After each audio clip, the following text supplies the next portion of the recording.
Hey, this is Chandler with World Gone Silent. Today I want to talk to you about what happened during the earthquake over the past weekend.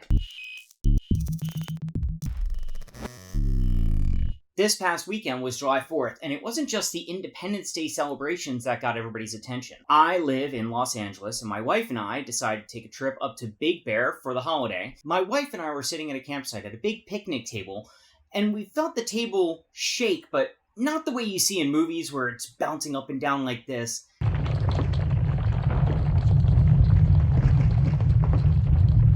It sort of felt like it was rotating around in a circle.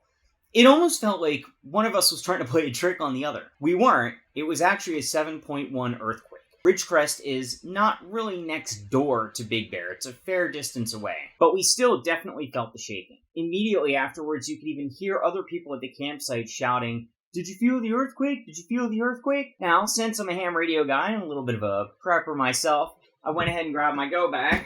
And with it, of course, I had my handheld. Pulled it out and tuned into one of the local emergency nets. There are a couple groups of repeaters in the Southern California area. One of them is called DARN.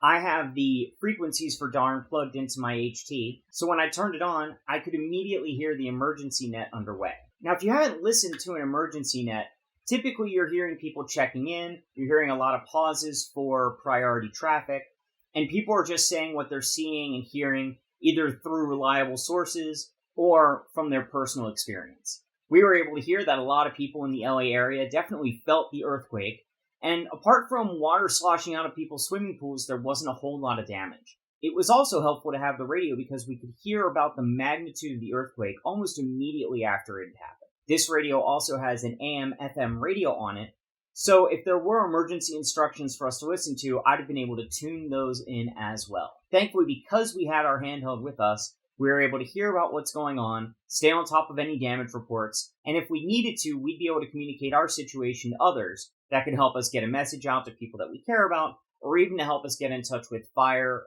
police, or other emergency services. So that's just another reason why it's really important to have an amateur radio when there's a situation like this. That's what we went through when the earthquake struck.